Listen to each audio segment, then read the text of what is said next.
being a couple of minutes. Sorry for being a couple minutes late here, but we want to extend a really special thank you to all of you who were able to make it here today. We have the beautiful job of really celebrating today and really looking at some of the folks who don't get enough recognition for all of the wonderful work that they do. And we get to honor them and speak a little bit about or hear a little bit more about the great work that they're doing, hopefully to inspire more people to do this phenomenal type of work and really advocate for the needs and rights of people within the mental health and substance use field and those who are using services and all of those in New York especially. So we want to first kick it off with a little welcome and tribute, starting with Teresa. Thank you so much, Luke. Good evening, everybody. God bless you. So glad that you're here. Happy that you're joining us. We want to welcome you tonight to our second annual Unsung Champions of Advocacy Awards.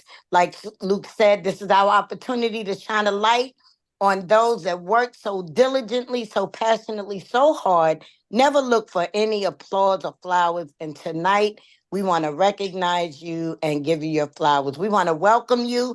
We want to thank you for joining us tonight. We want to thank you for all the hard work that you contribute. We want to thank all your friends and families, and we want to thank your nominator for their keen eye to spot you and nominate you for this phenomenal award. We welcome you here tonight. We are the Alliance for Rights and Recovery Cultural Competence Committee. Next slide. We are the Cultural Competence Committee, and we just want to thank everyone for coming tonight, and we hope you have a good time. We created this award to recognize those that never get recognized or even look for any recognition, and we welcome you here tonight. So kick your shoes off, let your hair down, have some fun, applaud. We invite you to go into the chat if you want to make a statement, a comment. We find really good stuff in there. It's an excellent place to network, meet somebody, get to know somebody, say something interesting. You may want to make a special comment or anything we can do to help facilitate and make this an exceptional event for all of us that are here tonight. Thanks, Luke. All right, thank you very much. And I wanted to kick it over to our CEO, Harvey Rosenthal, before we get into the program here. Thank you, Luke, and thanks everybody. It's again a great honor to be part of this. Really, I'll be just sitting back and enjoying it and cheering as much as anybody else here. This is really a profound evening, and I was at the first one, and you've really expanded it even more this year. I want to just give some tribute to the Cultural Competence Committee. And that name, really, cultural competence generally has come to mean around services, public policy, programs, and practices. But this committee goes well beyond that, very much about racial equity, racial justice, criminal justice reform.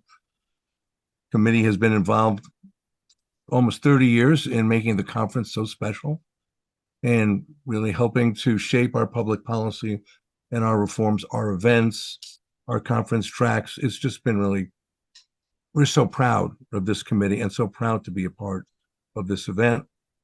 And I'm going to stop there because if you know me, I talk too much. So I'm going to stop there and just really appreciate what's happening tonight and to sit back and cheer on for all these wonderful people who you're honoring tonight. Thank you. Right. I guess I also forgot to introduce myself here, but Luke Sakidney, I'm a person in mental health recovery, and I have the pleasure of being the Director of Public Policy here with the Alliance for Rights and Recovery. And I really do mean that the pleasure of being the Director of Public Policy, mostly because of all of the advocacy we are able to do. I think one of the things that we know as this field, the movements that we've been able to create, the the great change that we've been able to create has come through a number of advocates, some who have been very well known um, and large national figures, but also all of the individual advocates at the very local levels. When we talk about advocacy, there's always the, big picture up in the Capitol advocates, but there's also everyday advocates who are constantly trying to push for changes, both in their own organizations and at their local levels, through the work of great program delivery, through direct advocacy on behalf of people who are experiencing challenges, as well as really working to change the system and push that understanding and making sure the public a better education, better understanding of who we are and why we need the support that we are calling for. I think I talk with Harvey quite often about this concept of if you are not at the table, you're on the menu. And really, I think that gets at the heart of what we do. Here at the Alliance, we are constantly trying to not only get to every important table, but make sure that we are bringing the rest of our community with us to those tables. And that is why we really love having events like this, is because we have to highlight the other really phenomenal advocates, the phenomenal work that people are doing in order to really advance our field. And it helps us, me specifically, when I talk about public policy, my first calls are to the people in the regions. What's going on? What are people doing? And how can I learn from you all and then take that up to all the important people, but making sure that we can recognize these folks who are really in the trenches, really making sure that people's individuals' lives are better, but also that our system and our society at large are much better. So I am not going to talk too much more here. I want to hand it over to the folks who really get to talk about the wonderful work that they are doing. And that will start with our wonderful co-chair of the committee, Jeff. Yes. Hello, hello, hello, hello. Jeff Queen, co-chair for the Culture Conference Committee Alliance of Rights and Recovery. Want to welcome you all to the second annual Unsung Champions of Advocacy Award. I think it's an amazing project that the committee has put together, and I think that it is definitely something that our sector has been thirsty for and been needing. I remember when I was boots on the ground and how much uh, a role I played in my department advancing and being the an iconic leader in the peer movement, right? As Consumer Link, began to grow and do its amazing work. And I think what's happening tonight is that it gives us the opportunity to shine a light on those of you, because there is no I in team. And I can tell you as a leader that we are only as good as our team. And so you guys bring a light to those valuable members of the team that keep things moving forward and keep things in the limelight of success. So I want to bring on Donna to definitely shine a light on the committee that put this together and did all the work. And so Donna, will you please come forward and take the time to announce everyone that has been an amazing part of this journey in putting this together. Hello, everybody. My name is Donna. Hey, Donna. I am so nervous. It's been a long time since I spoke anywhere, but this committee has been wonderful to me. I thank Skip for inviting me to when it was NIAPAS, now it's Alliances, and then be invited to the Culture Competency and doing the work that we've been doing for the last 2 years now has really taken off. I thank Marguerite because she's the queen bee. Jeff is here, but he's got a lot of other stuff going on. And then we got Josie, and I'm so nervous. I'm so nervous. I can't believe how nervous I am. We got Teresa, we got Jayette. And when I tell you, this was hard. It was harder than the first one. because we all can come together for the culture and competency. But then when we made a separate committee for this, we didn't get the hands-on like we thought we were going to get. So it was just us. And when I tell you, we had long nights, long hours trying to put this together, almost at DEFCON 10 because we wanted to give up. But the bottom line is that we stuck together because it wasn't about us. That's right. It really wasn't. It wasn't about us. And I believe that Oh my God. God intervened and made sure that this happened. And Luke, you know we couldn't have did it without you. We couldn't have, and the people behind the scenes that are putting on the work. And Josie, I love you, girl. I mean, she's our tech girl. They be talking about tech guys. You got a tech girl over here. Amen. She came through. She came through. I want to thank everybody for being here. I want to welcome everybody and congratulate to the nominees and stuff like that. So that's about it. I'm gonna keep it simple. Thank you for letting me share. Good job, Donna. Thank you so much for bringing that to the light. And so now I just want to give you all a platform to allow yourselves to give praise to the event. So everyone who has the ability to go into the chat and put the number 11, that's one for each hand. That's how we're going to applaud tonight. So let me see those 11s coming to the screen. Show some love to everyone who's put something together. And for all the honorees tonight, there you go. That way everyone can know. Because listen, this is a difficult task. It's not easy to come up here and be present in front of everyone and speak. It's not easy to, shine a light on yourself and have other people looking at you. And so sometimes we need to know that those who are looking have some love for us and applaud us, right? So that we have the courage to move on.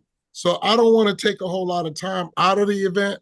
I really want to be able to take the opportunity to move forward and keep things rolling as your MC. I believe that the show must go on and that everything, look at that, I got hands and everything going up. That's what I want to see. And I hope that all of you who are with us and you honorees are looking at your chat so that you can see all the love that's going on in the room right now, right? Because this is all about you, the work that you do, and I want to go a little bit further than the work that you do. I want to also say this is about the individuals that you care for in the community. This is about all the individuals that you bring yourself to who don't have a voice that you've been an advocate for, right? Because without you, many people wouldn't have a voice. And that's why this is so important, because you have given voice where there is silence. Oh, beautiful right? said. And so I need to bring that to the light. Now, I feel like I would be doing this event a disservice if I didn't give y'all a chance to meet the Queen Bee, right? I think y'all need to meet the Queen Bee. I feel like I would be wrong if I didn't do that. So Marguerite, please say hello to this audience. Let them know who you are. This is Marguerite, my co-chair of the Cultural Competence Committee. But if I have to be honest, I'm co-chair by name. She runs this thing all by herself. So Marguerite, please say hello. Okay, hello everyone. I'm speechless, which I know for the committee would be like something they would not be an honest statement. But so, one of the things that I want to say is that in looking at the bios, I was so struck, and I think you will be as well, that first of all, the people who were nominated came from across the country. I didn't realize that. So we have people who are from California and in upstate New York, Pennsylvania, and that's wonderful because that just says what is happening with recovery. Italy. Yeah. I'm sorry. Italy. That's okay. We also, I was going to just say that it's international as well. We do have a guest, an honoree who lives in Italy, but who is, been involved in the communities here in New York for, quite some time, and we'll learn about him. So I just want to say that this is important, because our work is important. And even though individuals do it and they don't do it so that they can be recognized, that it's important for people to know that they are appreciated and that the hard work that's being done is making a difference. And as my co-chair said, Jeff, that it's giving voice and being able to be present and being able to use that courage to advocate and make things happen that are needed. And so I'm happy that I get to be with you guys and to hear more about what's going on. And just to say that I am grateful. And on behalf of this committee, we're grateful to have you here tonight. Thank you very much. Very well said. Now, y'all see why she's the queen bee. All right. So let's get this thing kicked off. As your MC, the first thing I want to do is bring up our first presenter to give off the first award. And Donna, I'm going to ask you to come back and announce the first honoree. The first honoree is Sally Ann. And the reason why I chose her, she works for my organization. We was formerly known as Federation, now we are Risewell. Sally Ann, I put it in her bio and stuff, you know, as an unsung champion, because to me, she has surpassed everybody that I've seen there before. When I say that, I'm talking about supervisors and stuff like that. She's like the last man standing right now, in my eyes. And she started out as my supervisor when I was just a companion.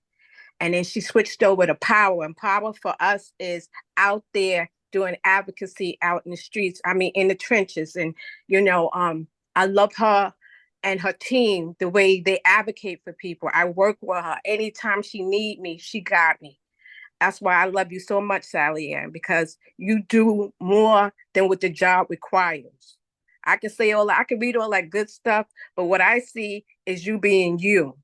And you don't mind giving, and you don't mind going beyond the scope of our job. And that's why I picked you.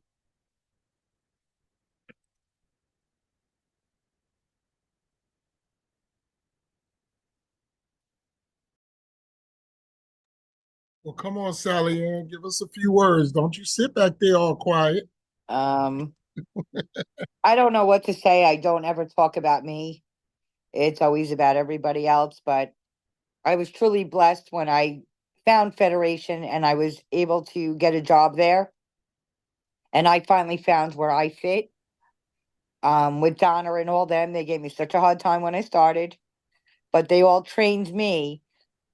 And to me, I don't feel this award should be for me. I feel Donna should have been the one to get this award, because Donna has trained me and been my backbone and has pushed me and continues to push me to go forward.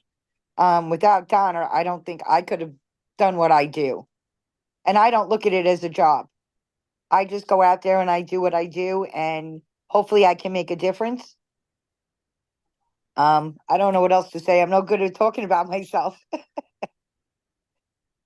And thank you, Donna, very much. It's nice to see that somebody does notice what I do. I do. Well, thank you very much. Y'all show your love for Sally Ann. Sally Ann, thank you, because you are tonight's definitely unsung champion of advocacy. And we appreciate you. We appreciate the work that you do. And we know that we are better with you, right? We know that the work that we do in the community we serve is definitely better because of you. So thank you so much for all that you do, Sally. Thank you. Donna, I see your hand up. Are you raising Oh, your sorry, hand? Or are you okay? I just listen. I got it. You're part of the team. If you had something to say, I wanted to honor that. Right? No, all right. sorry. So to announce our next honoree, I'm going to bring up Doug Myers. Hello, everyone. There you go. Can you hear me? I don't know how to do it. Can you guys hear me? Yeah. Loud and clear, Doug. Hi, I'm Doug Meyer. I'm the Director of Crisis Services at the Mental Health Association in Essex County. For those of you that don't know, Essex County, we're 37,000 souls up in the Adirondacks near Lake Placid, a little bit south of Plattsburgh. And I've known Harry Bassett for many years. He was a teacher at the high school that my kids went to. and he's worked for MH. How long have you worked for MHA, Harry? I think it's coming on eight or 10 years. Not 8 this year, yeah. It's still Yeah. 2016. Yeah. So Harry is one of those people that will do anything we ask him to. He's never like, oh, that's not my job description. But what really has caught my eye about Harry is his work at the jail. Harry's at the Essex County Jail 3 days a week. I'm there 1 day a week, and we've got another peer that's there. And Harry is so good at engaging inmates, and he doesn't give up on them. He keeps trying. He'll go back and see them, and they blow him off the first time. He keeps trying, and he eventually develops a rapport. This Friday, he's going to give an inmate a ride home to his mom's in Schenectady. I think at most jails, they'd kick him out, and it'd be up to him to find his way back to his mom's house. Harry took it on himself to volunteer to do that. Harry does that kind of thing all the time. He epitomizes peer work. He has used his own lived experience, and Harry's had a tough life to really, really help consumers.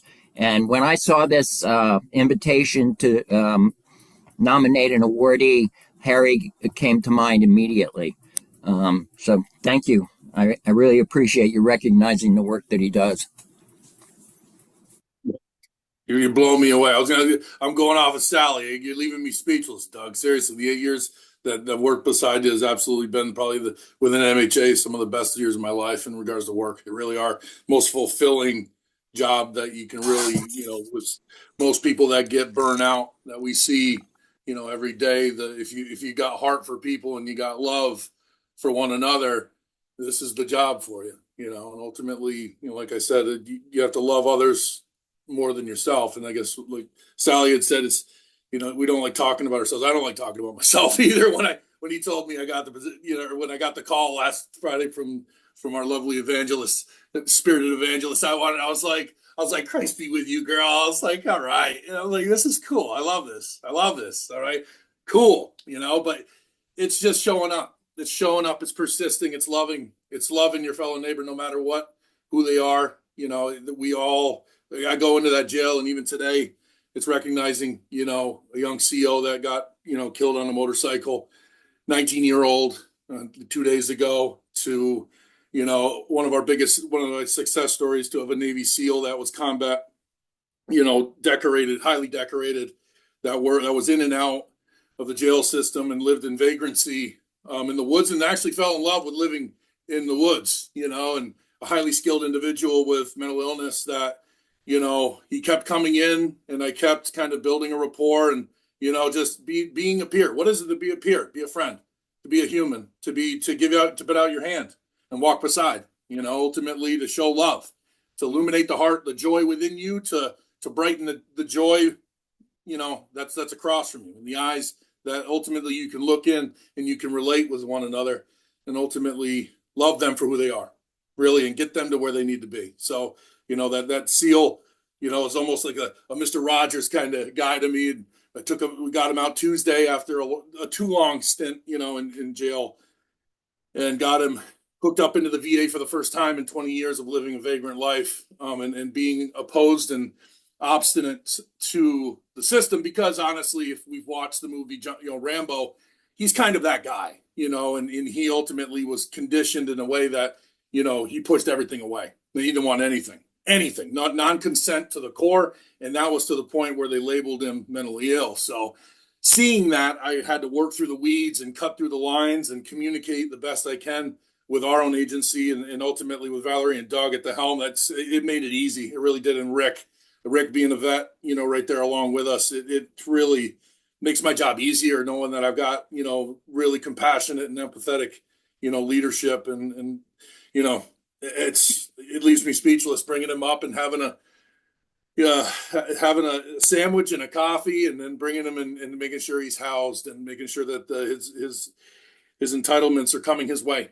It's not necessarily entitlements. It's his compensation for what he's due is coming his way, and it's been long overdue. So it's I praise that. So I praise all of you, all you unsung heroes out there that keep on showing up, and keep on persisting. It's really what makes us. It's what's going to make our world a better place. We can look at it in a pessimistic light, but we look optimistically, and I see with our classroom of resiliency. I train resiliency in Essex County Jail as well, alongside KSAC that's been there for well over 20 years. So we've got Essex County, and our sheriff department up here is very, very, very good in regards to the services for our small knit jail up here within the county, and really work fluidly together, and it's really seamless. With education services through CVES and St. Joe's, outpatient, and us as well, providing peer services. Doug and his vision's really plugged into this, and it's honestly just putting in the skills of me as an educator and just helping to educate, really resiliency, and ultimately everybody needs resiliency. Everybody can jump to resiliency, and Nan Henderson has a wonderful curriculum that I utilize and have utilized with our crew at MHA and our Wellness Wednesdays that we enjoy and celebrate, as well as our lovely Tracy Plouffe, once was rocking that. So took the torch from her and just kept rolling with the light. So as Harvey said, I can keep talking, and I will. And I see that there's a good list, and I don't want to go over my limit. And I think I'm right on, actually. So I want to thank all of you, for being here, doing what you do. You are all gifts from God, and I can't thank you all enough for this. My wife calls me. She's like, "You got something in the mail?" I'm like, "I have no idea what it is, no clue." And then I open it up right as I get up here. I'm driving through rainstorm from exit. Oh God, what are we at? 32 to 13. Nothing but rain, nothing but semis. And boom, just cranking it. And then I get home and I get this. So this is going in the jail. Thank you. God bless you guys. God bless the Alliance. Everybody in our Wellness Wednesday is absolutely looking forward to the conference. Our North Country loves every ounce of the Alliance, and keep up the great work you guys do. You guys are awesome. You really are. Good stuff, Harry. Everybody give a round of applause. Show your love for Harry. Thank you so much for the work that you do. You are truly one of our unsung champions of advocacy. Love the work that you're doing in the jails, and love as a veteran, love the work that you're doing for those who've served our nation. So thank you so much. Thank you for your service. All right. So we are going to bring up our next presenter to represent and introduce you to our next honoree. I hope I do not mess up your name. If I do, I so apologize, but I'm going to bring up Amela Zerlich. Did I say that right? Now, when you come up, you got to tell me how to pronounce your name. But is it Amela Zerlich? Do we have Amela with us? Is it Amela? Okay, maybe not. I'm just going to scan real quick. Her name is Amela. Amela? Okay. Uh-huh. It's like Pamela without the P. I love it. Right. All right, I love it. I'm guessing she's not with us at the moment. No, I don't see her. Pamela? Okay, so maybe we'll come back. Give her time. Maybe she's busy. You want to circle back? All right, so Aziz, are you with us? I know I've seen Aziz in it. Yeah, okay. Come on, Aziz. Why don't you come introduce your next honoree?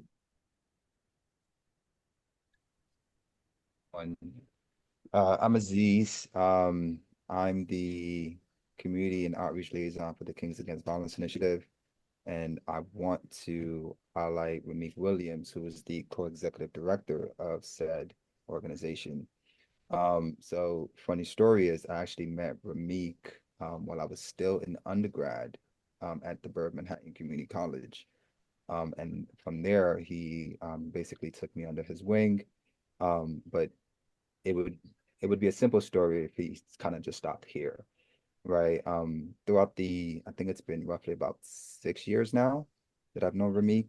I've watched him take multiple young men and women across the city under his wing and develop them into beautiful and courageous and excellent contributors of the work that we do all across the city, right? And so in the role that he currently occupies at the Kings Against Violence, I've watched him essentially just build this organization kind of like from the bottom up. And so I wanted to just give a minute to just highlight the work that he's done, both on the organizational level, but also the work that he does in the community, right? Because I think far too often we don't see our executive director boots on the ground doing the same work as the lowest person in that organization. And so shout out to Ramik, and I just want to just highlight him for a few minutes. So thank you. Good stuff, Aziz. Thank you so much. Ramik, please come to the mic. Sure. Happy Thursday, everyone. Thank you for your kind words, Aziz, and thank you for this honor to everyone in the association.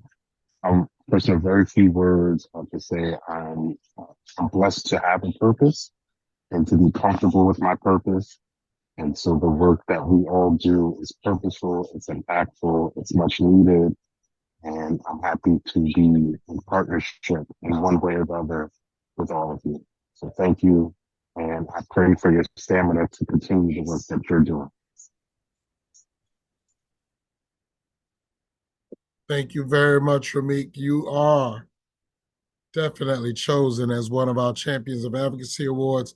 I think it's absolutely amazing when I hear that one of our leaders of organizations or initiatives are still working boots on the ground and out in the community. That's one of those things after my own heart, because a lot of people always ask, why you still wear jeans and sneakers? And I tell them, because I work for a living. So because I'm still in the community and I'm still believing that boots on the ground are necessary. So thank you so much for the work that you do. You definitely deserve the honor that you get.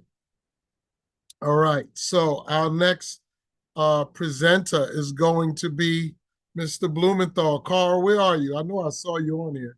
There you go. Come on, Carl. Come introduce your honoree. Well, Alvin Mendez and I have been peer specialists for about 20 years. However, I didn't meet him until I was hired as the second peer specialist at NYU Langone.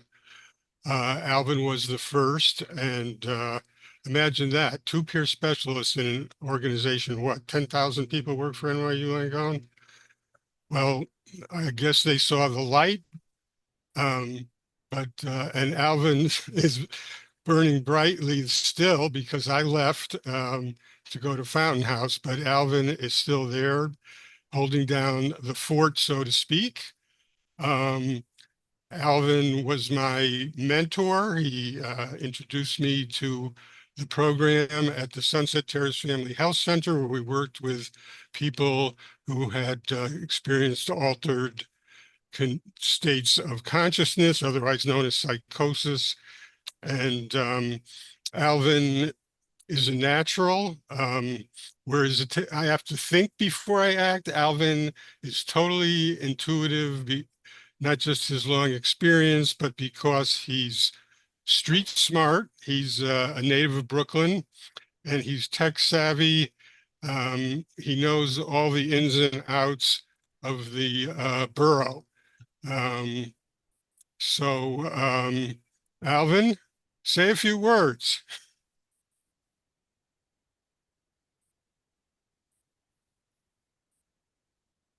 You're on mute, Alvin. All right, There you good go. now. Thank you so much, Carl. That was awesome. I'm really honored. I was like starstruck. I have no idea. But I've been doing this for a long time. It's really nice to be appreciated. Because working from an act team, I didn't even know how to write in my bios. Like I never really like did this. But I feel like the other nominees stated that the award is really for the people we serve or for the other people, co-workers, or for the future peers that's gonna become peers. Because it's a big movement and it's not new.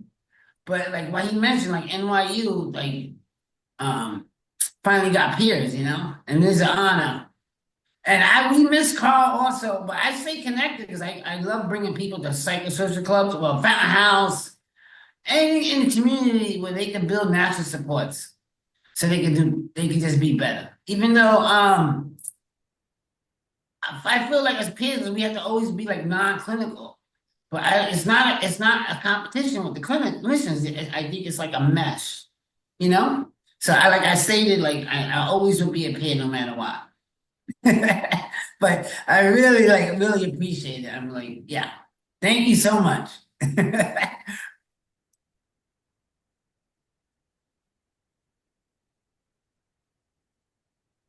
I Thank you gotta so mute. much. Yeah, now I'm on mute, right?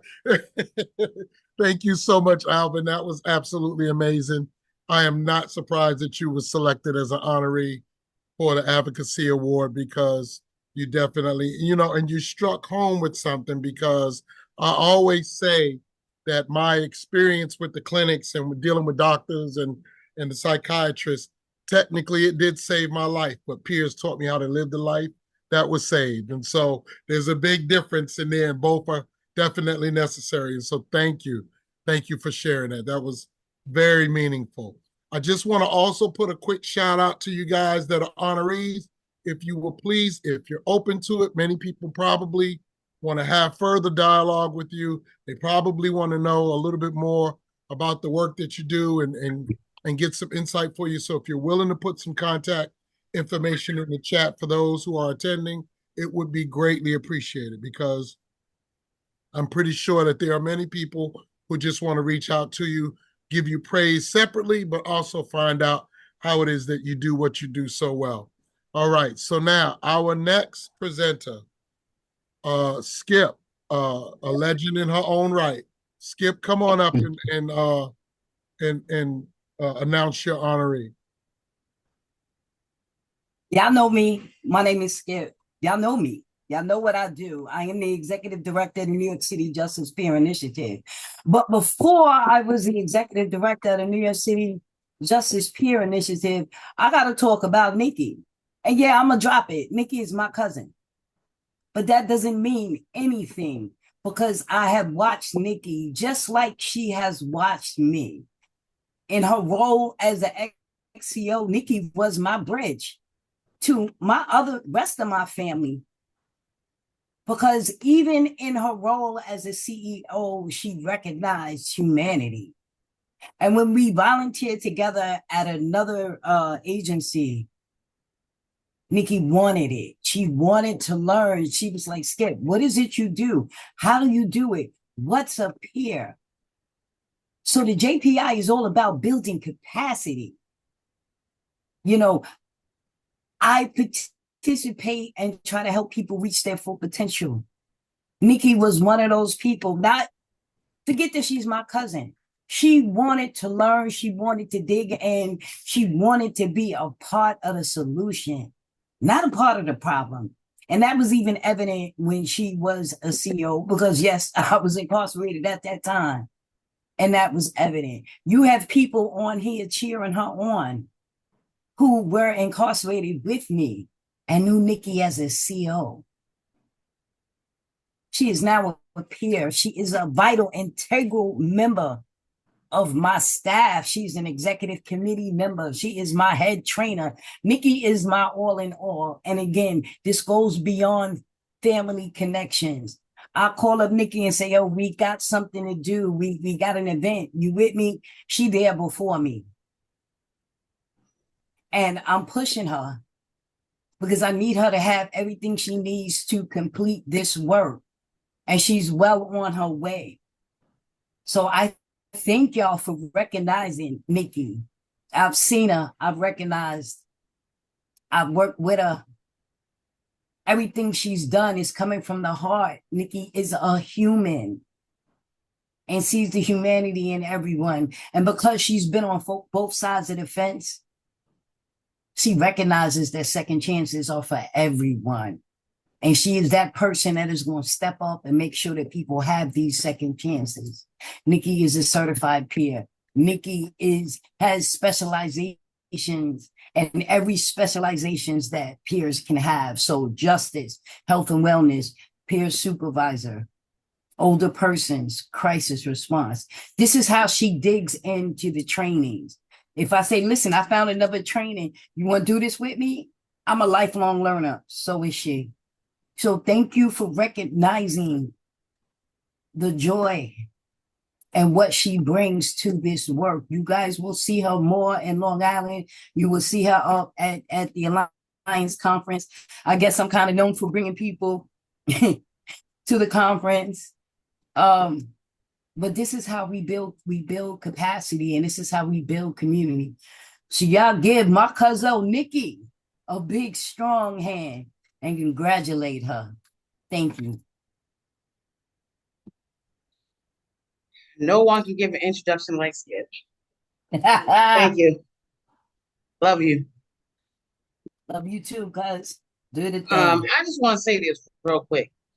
Last week when Miss Teresa called me, I was having like a bad day, overwhelmed, too much going on, just feeling really unappreciated. As we have these feelings in life, you know, it is what it is.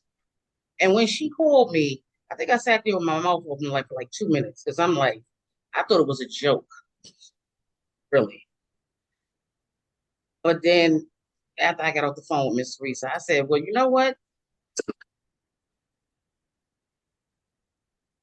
The higher power always knows how to bring you out of that funk because I was going there. So it was for me. And this is for me because, like Skip said, if you call me, I'm coming. When I'm dedicated, I'm dedicated. When I want to do something, I do it. And Skip asked me for like a year. Go on APS, take the courses, but I'm too busy helping everybody else. But finally, when I went and started taking the courses, I couldn't get out of the courses. That's why I have all of them, because it just kept piquing my attention. And then being around Skip and out at conferences, it just piqued my attention more. Because I was a peer before I knew I was a peer. I was a peer in Bedford Hills Correctional Facility. Now, I was supposed to be a CO, but I was a peer because I came from the same places they came from. So I was a peer. So it just piques my attention. And I'm definitely humbled and grateful for this award and all the honorees up here. Because there's always going to be people in the back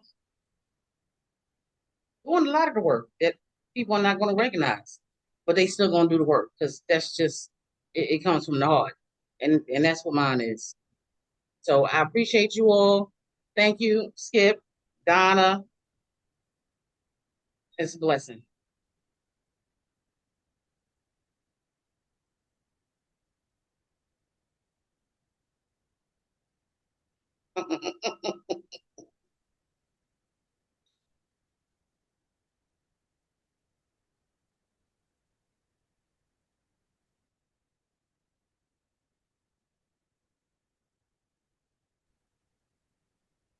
I can't tell if Jeff is frozen right now. Oh, Okay, can you hear me now? yes. Thank you, Jeff.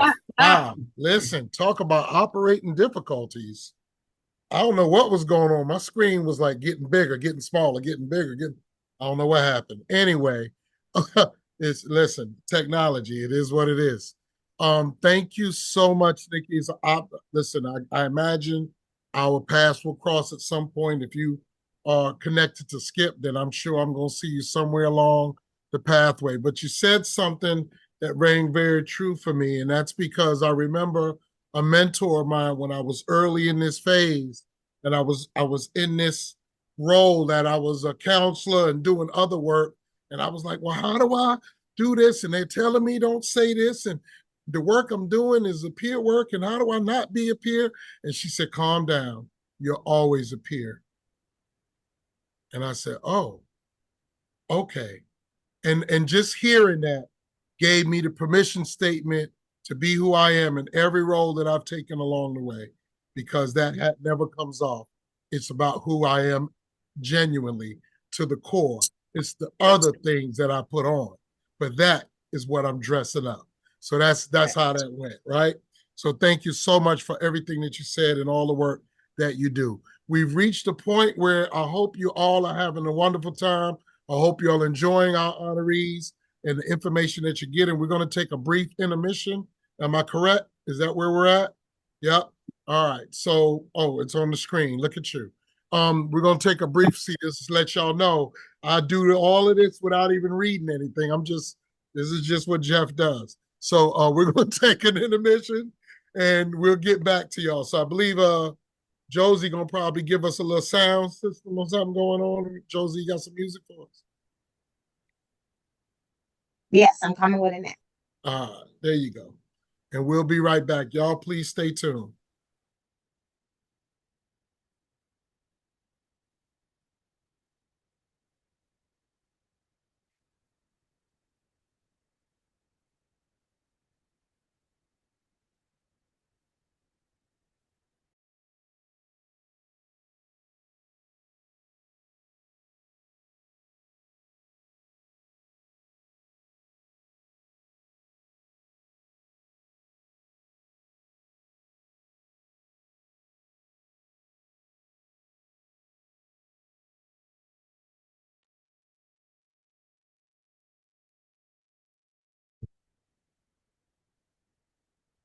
We are all right, everyone. We are going to begin with the second half of our program now. If everyone can, get back on here, we'll give you a moment to do so. But before we move into our the rest of our awardees and presenters, I wanted to hand it back to Harvey to say a couple words here. Well, not surprisingly, incredibly moving, and we're only halfway through, and it's just an incredibly moving event. The Cultural Competence Committee, each year, we're at our 42nd annual conference, and almost every one of those has featured a workshop by this committee. And I would like to propose that that workshop be the video for this. Some way to honor, to introduce people to how special this is and you are. So, let's talk more about it, but I would really like to suggest it. And Luke, you had some ideas about how to do that?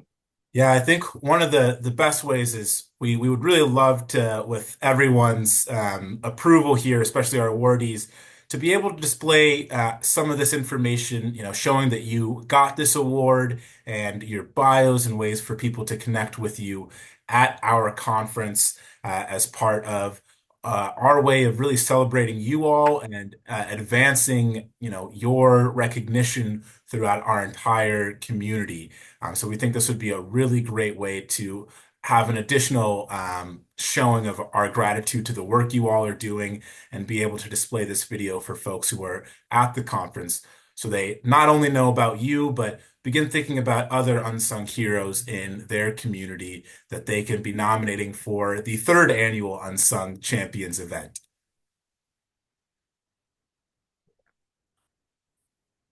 Okay, me again, Luke? Yes, yeah. Okay.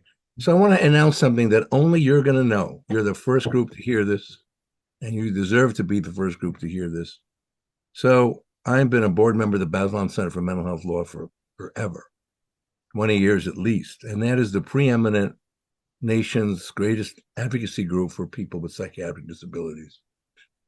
And some years ago, I'll put this in the chat, Chaco Mathai, these awards that they give out are very special. I actually got a Lifetime Machine Award for them a couple of years ago. But Chaco did get this award, which is the Emerging Advocacy Award. And you'll see how he describes it. But here's the headline. This year's winner, Luke Sakini.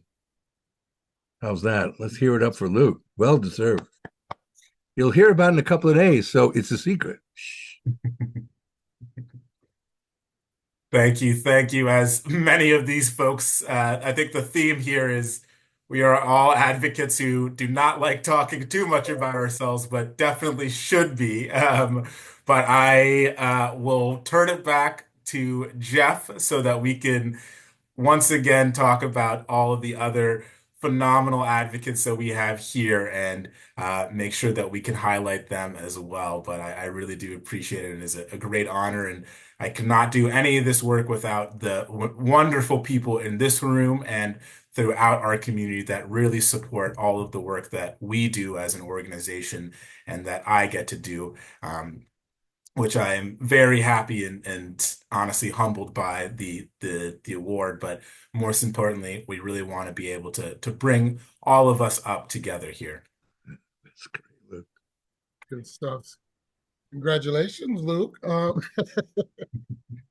That's fantastic. And this is a very well said. I sent some stuff. We could definitely talk about it, Harvey. I had sent some stuff among our personal little chat with some ideas on how we can make that come to fruition, because I think that's an amazing idea. I love it already. So let's get the show back on the road. I hope that you are all excited to be here as I am. I hope that you're enjoying listening to the great work that our leaders have done within their community. And we want to keep this thing moving. I believe that Amala is with us now. And so, Amala, I'm going to ask that you please come to the mic and announce your honoree.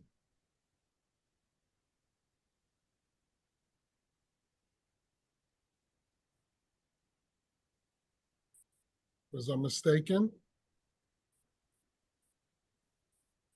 I see Barbara, but I don't see Amala. Okay. All right. So I think that we're going to Barbara, we're gonna have to come back. We're gonna have to come back. I want to give her time to get in. Maybe she's technical difficulties. We'll see.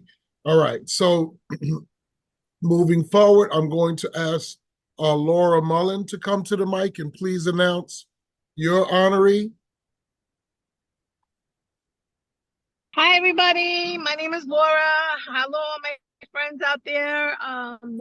Yeah, so I am announcing Dr. Dawn Rowe. Dawn Rowe is a friend, but more so, she has become part of my family. She's been a mentor for me. Her and I met while advocating in Albany for the same bill. And when we were up there, we just kind of clicked. And like ever since that day 3 years ago, her and I have been to Albany, Washington. We had legislation passed for a huge bill in New York State for the missing and murdered women and girls of color. And she just does so much work out there with in the community, working with young youth who are incarcerated or who are in foster homes and stuff. She dealt with her own mental health issues, fighting with suicidal ideology, etc. And I just wanted to praise her for that, because she's always she does a huge conference every year and she gives awards to all these people, but she's not recognized, and she really deserved to be recognized. And I really love her with all my heart. Unfortunately, she's not here tonight. She's actually in training in California and her flights were delayed due to all the storms, so she's actually traveling as we speak. She was going to be able to attend, but she says thank you to everybody and thank you for all the work that everybody is doing out there. She appreciates every single one of you, and she knows that if we're all in this together, things will keep getting better. Thank you.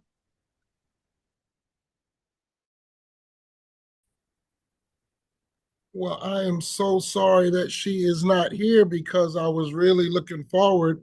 I read this bio and I was so excited for her to be able to come on and hear a little bit more about the work that she's doing. But thank you so much for being the individual. And I need to say something about you guys that are presenting. I think it's not an understatement of who you are when you are able to look aside from yourself and recognize true leaders in your community and the work that they're doing alongside you. That takes a lot to do. Sometimes we're just so caught up in what we are doing ourselves and the work that we have to do that we don't always recognize or give homage to those around us that are doing great work. And so I really just applaud you guys as presenters for being able to recognize these leaders in our community and bringing them and sharing them with the rest of us here so that we are able to honor them and see the work that they're doing as well. So thank you so much. for being able to do that. So our next presenter, a personal friend of mine that I've known for a long time now. I want to bring you guys up, Jay at Lansbury, an advocate of her own right, to come up and announce her honoree. Come on, Thank Jay. you, Jeff, for those kind words. But anyway, hello, everybody. I am going to be presenting to you Garrett Smith, a longtime friend of mine. I met Garrett ages ago. I'm not going to say years, but I'll say ages ago. And ever since I met Garrett, I know Garrett from the first time I met him was true to the true blue to the game, so to speak. He's an advocate for those with mental illness and without mental illness that are entangled in our perpetual justice systems. He has been there, I mean, for families as well as those inside. I mean, and he's just been a close friend to all of us besides that advocate and that evolutionist. So without further ado, because of our time, I'll now present Garrett Smith from the Center for Community Alternatives. Thank you, Jay. I really appreciate that. And thank you again, everybody, for just being on tonight. I think this is a beautiful thing that you guys put on, that Alliance puts on through the Cultural Competency Committee. It's a lot of folks on the committee that I think are very beautiful people. I really loved hearing what everybody had to say prior, just with the work and the work that they're doing. Planning to reach quite a few of you been already connected with before, because I do think there's opportunities for us to work together in solidarity. I'm trying my best to keep my voice low because it is 1 o'clock in the morning for my family over here in the house, and I don't want to wake the kids up because that will piss off my wife. So please bear with me if you can't hear me too well. When it was time for me, I just wanted to say this because when it was time for me to put in my bio, I really didn't know what I wanted to put in it because I didn't want to make it too long and I didn't want to make it too short. So I really just wanted to lead with having understanding that, I'm first and foremost, I'm a father, a husband, an abolitionist. And then I think of reforms and civil rights and being there for my brothers, my sisters, and everybody to the left and to the right of me. But it's really that's been the main push for me since the beginning of all of this. And I say the beginning of all of this is that I didn't see, full on from my own experience, only had it from family and from, other situations, but I didn't really see full on the experience and the impact that the criminal legal system, physical slavery, chattel slavery in America has on people until I actually experienced it firsthand myself. I only had an idea and had from knowledge from family members. But when I experienced it myself with going through Erie County Holding Center and seeing a number of people, because I was there before bail reform, right? So it's like, and I had a $250,000 bail. So I was just sitting in jail and seeing the amount of people that was on a revolving door in and out of Buffalo when I was there, and also being in solitary confinement for trying to advocate for the same people that I seen going through, the traumas with their mental health. I remember, and then this is the thing that really changed me outside of just having that drive and that push to get my family reunited, to get back in, one household with my family and my wife. But the one thing that really drove me to pursue this path of advocacy, no matter what, and thank God I got a second chance to fully do that at my highest potential. But what really drove me was there was a guy who came back to jail, and this is me going on my second year in jail. But it was a guy that came back in October. And I remember saying to him, and this was when I was 20, so I was a knucklehead and all these things. So I didn't like say it with the most intelligent vernacular and all that stuff. But I was just like, yo, man, you're good. Tired of like coming in here? What's wrong with you? Like you're not tired of coming to jail, man? And he said, well, in Buffalo, winter starts in October. And if I don't got a place to stay by October, then I'm facing frostbite. And he was like, well, I know if I go to jail, even if it's a petty misdemeanor, if I go to jail, I'll be in here through winter. It's warm. It's he's talking about three hots in a cot. That's basically what he was telling me. And I thought that was the most Dante Inferno like situation to ever, for a person to ever think about, whether it's like jail or frostbite. Like that's that man's reality. And I was like, damn, and it hit me like that. And it hit me that we were all in this system and they're throwing rocks at all of us. And they use divide and conquer tactics to tear down all of us. And, I've been working this path and on this path. And I don't really, that's why I'm really happy about this award, because it's like unsung, because I don't really talk about sometimes people don't even know nothing about me because I just believe in the work. I just really believe in doing the work. And people who do know me, they get a chance to know me. They're just like, wow, your life should be a movie. And I think all of our lives should be a movie, to be honest with you.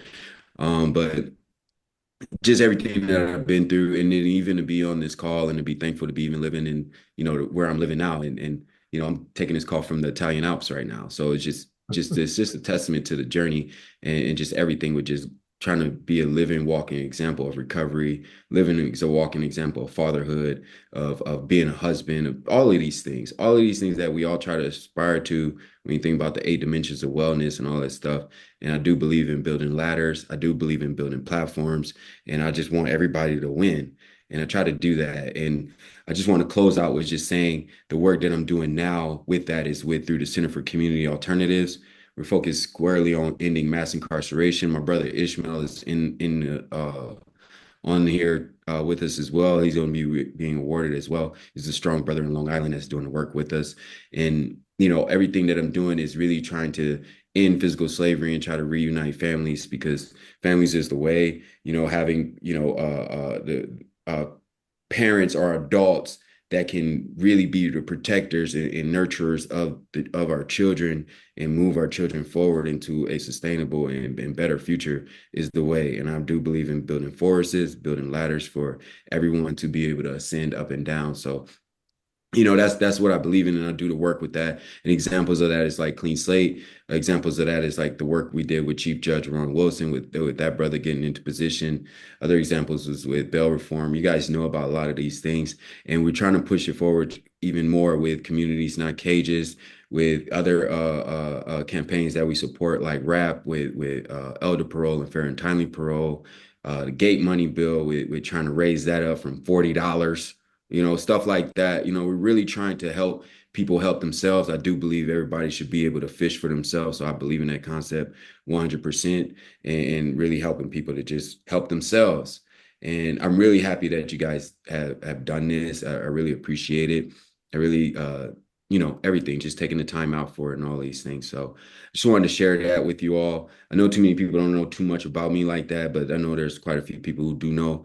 I just believe in just really doing the work at this point. And the last thing I just want to say, because people say this a lot, like just like, how are you able to do all this? Because I really do the work.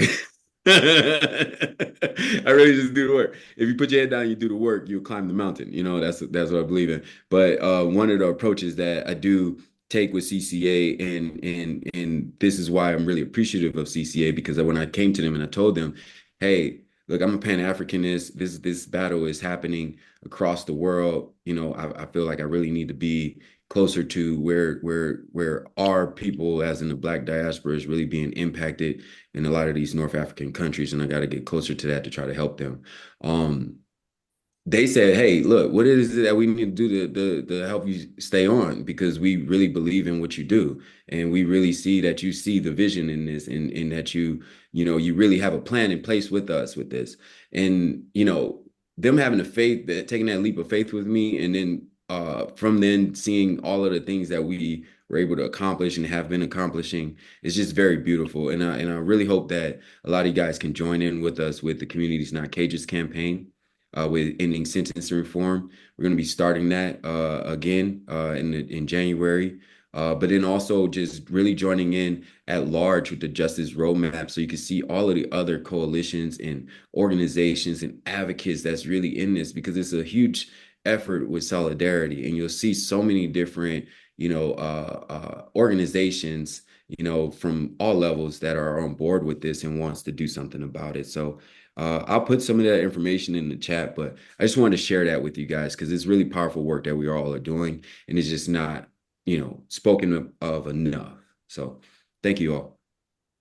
And I just want to say, I know Harvey put it in the chat, but we cannot thank Garrett enough for the instrumental work he did, from Italy and everywhere else to guarantee that Clean Slate got across the line last year. So New York has so much that we owe Garrett and the work that the rest of the group at CCA, including Ishmael here. You all are rock stars, and we cannot thank you enough for bringing us into all of this work and making sure that the entire state has these opportunities. So Luke, thank will you. you explain what Clean Slate accomplished? Yes. So actually, I will let Garrett do that. Just Hey, I appreciate it, man. And I really love seeing you. Well, one, I got to see you during our advocacy days, but I really love seeing you during the bill signing ceremony. I think that was a very historic moment. The Clean Slate Act is going to effectively automatically seal 2.3 million New Yorkers' conviction records. So it's eligible convictions, and it's New Yorkers who are eligible. And the eligibility requirement is pretty much four things, including a waiting period. So one, the person's conviction has to be an eligible conviction, which means that it cannot be an A1. Unfortunately for this, because we try to make everyone included in our legislation. We try to be very inclusive of this, but the convictions that's not included are A1 violent felony convictions and any conviction that is accompanied or related to a sex offense violation. Outside of that, all A1 drug felony convictions, A2 through E felony convictions, and all misdemeanor and DWI infractions are eligible for automatic sealing.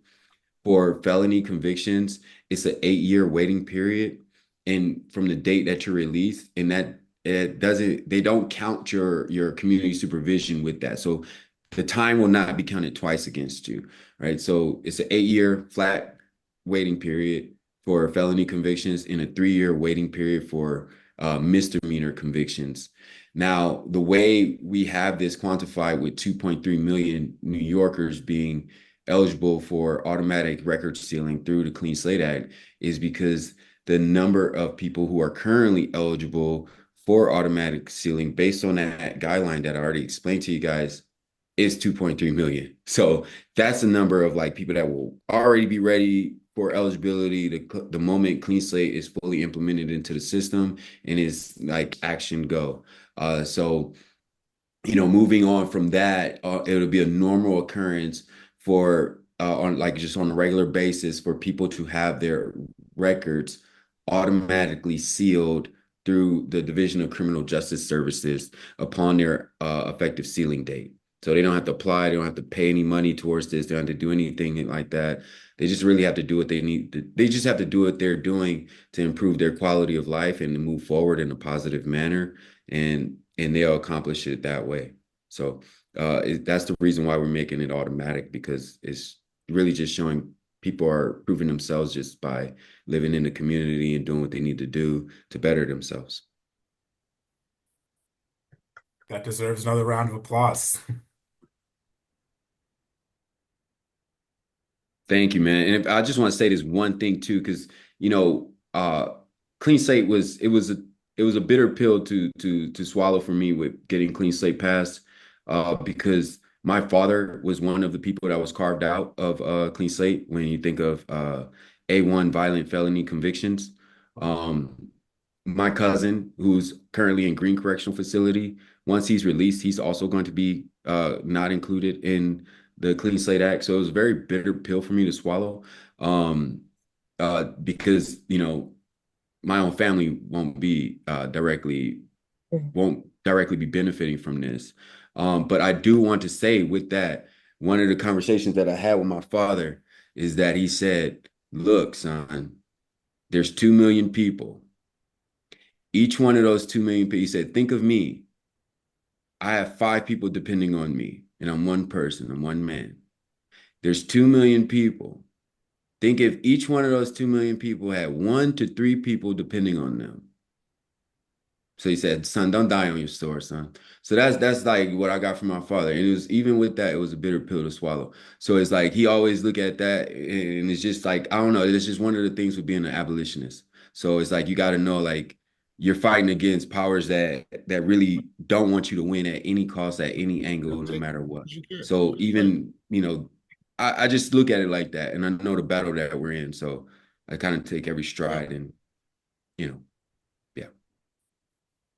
Thank Good you. stuff, Gary. Good stuff. And I don't need to say anything else. I think Luke and Harvey said it all.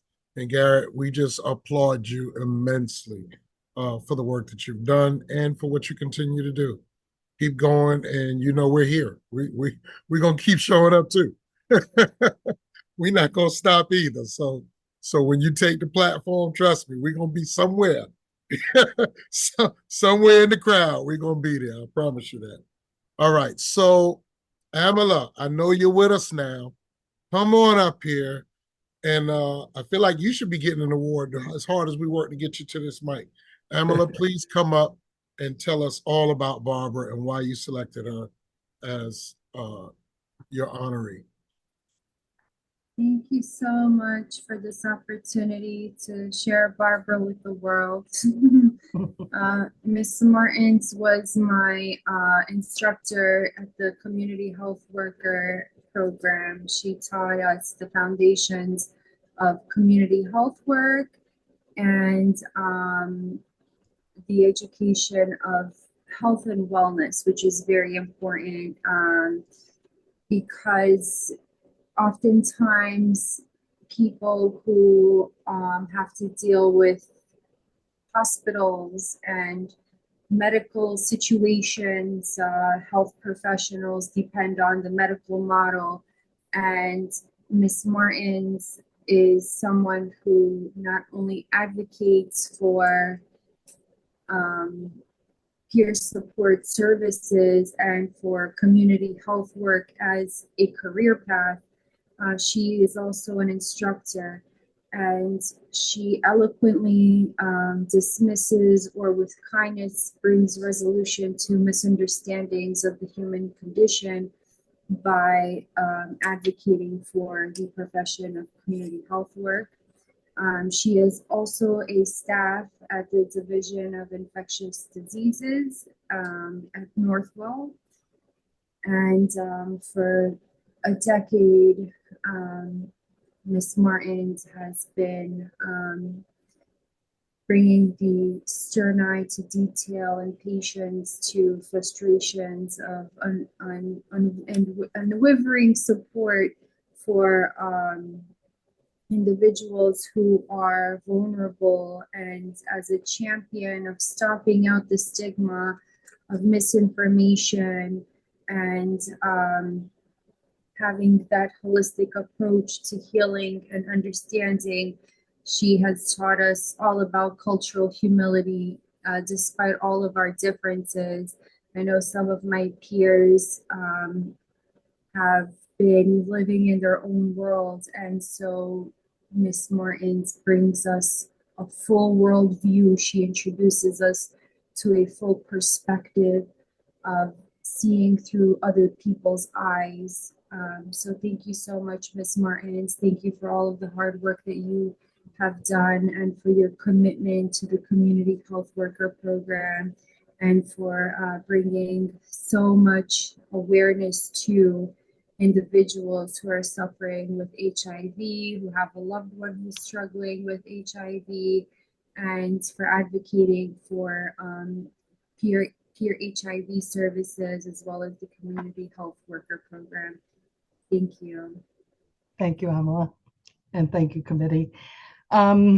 Let's see. So, and I appreciate the time and the honor, and I feel like I'm in the presence of greatness here tonight. I've had a long career, and I don't remember any event like this where you take the time to recognize the hard work that we do around advocacy. And I think early on, and congratulations, Luke, we don't know each other, but that's quite an honor that was mentioned earlier. You said something about if we're not at the table, we're on the menu. And I went with that metaphor because there's three main ingredients that matter most when it comes to advocacy. And I would say they're trust, respect, and dignity. And you really have to be consistent with those three things. And if you're not going to be able to deliver. And but also you got to throw in some kindness, plenty of it, and some empathy. Yeah, plenty of empathy, right? And I always tell the students, like, you're not in the right classroom if you can't really come up with those ingredients. And but if you can, you're well on your way to becoming one awesome advocate. And everybody in this room tonight certainly has stepped up and is leading programs that are really, I mean, I'm so impressed with listening to the work that you're doing. I'm fortunate I get to work for this big health system that never says no to me. I ask them for funding and they give it to me. And our goal is to create as much community and connection between the clients, the patients that I work with.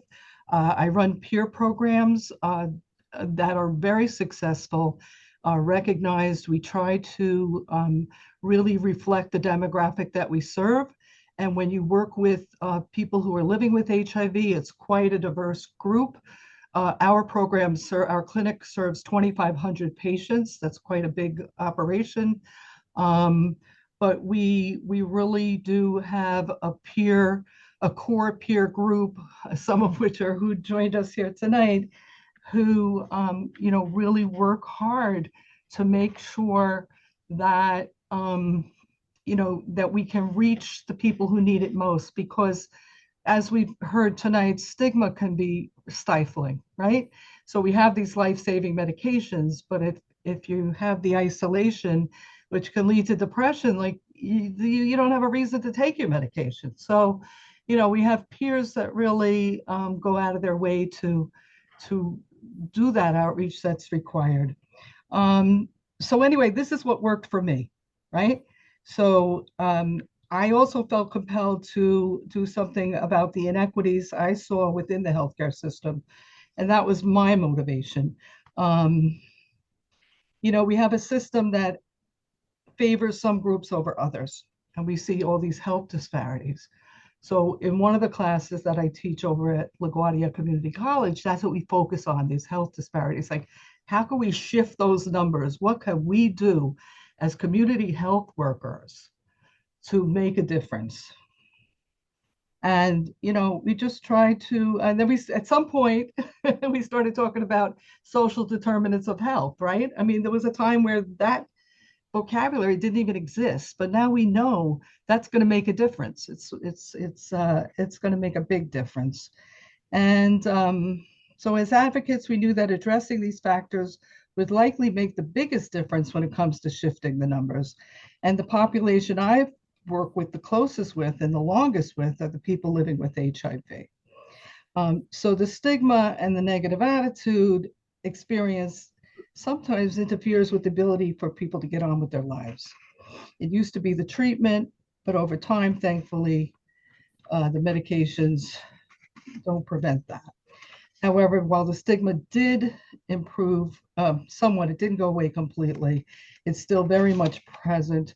And as an advocate, I often look for ways to address the stigma by designing programs that afford patients the opportunity for community and connection.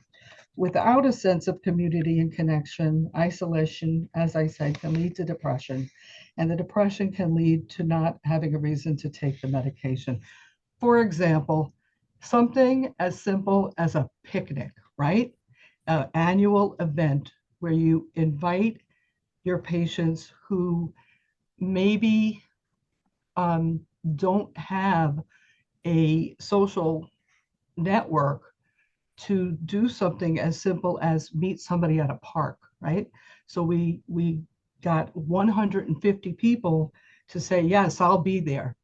And then we planned this event, and really that can make a difference. And we do it around the holidays because I learned very quickly early on in my career, I'd come back from Thanksgiving and say, "How was your Thanksgiving?" And that's, well, I didn't celebrate, and I'm like, okay, we're going to celebrate. And then we would do that. We do an annual wellness retreat where we take 60 patients who sometimes can't even figure out how to get out of their house sometimes, who don't want to, and take them away for the weekend and do a weekend of workshops that are meant to celebrate and inspire, relax, whatever we can do to get people to feel good about themselves, feel positive. What else did I want to say? As an advocate, okay.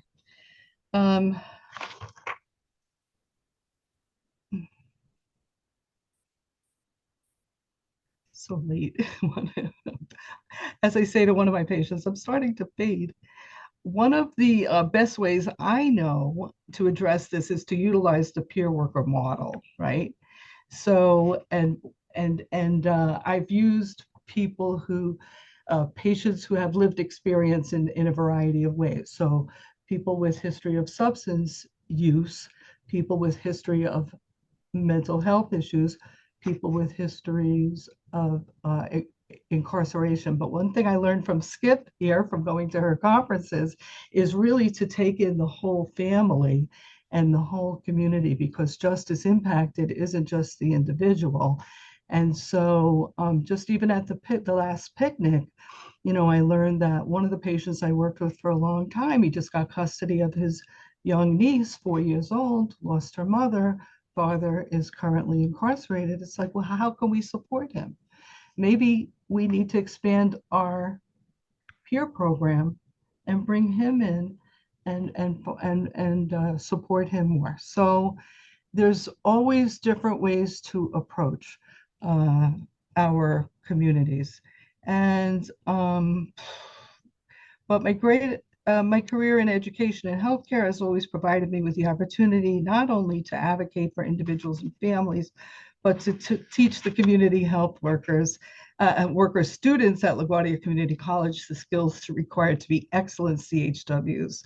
And it's been a privilege. I was very touched, moved by Amala's decision to nominate me, quite a surprise. And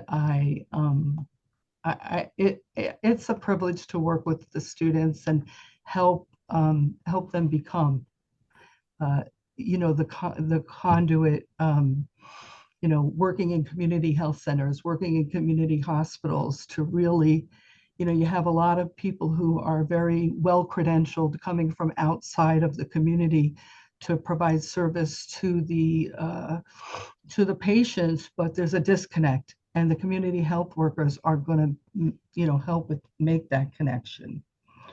But I feel a lot of gratitude for opportunity and to work with so many. I have many friends and a big family that has always been very supportive. And I've been able to do work that I really enjoy.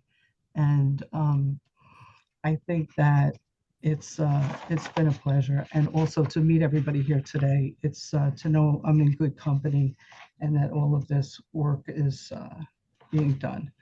So I'll leave you with a quote. Service is the rent we pay for being.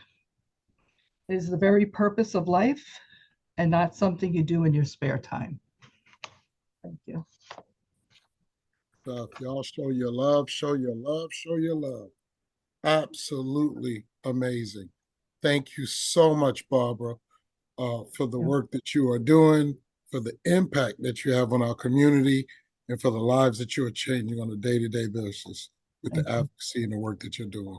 Absolutely marvelous. Amela, well worth the wait. Well worth the wait, girl. Indeed. So thank you so much. All right. So now we're going to have, look, Stephen, turn the camera on. You ready, ain't you?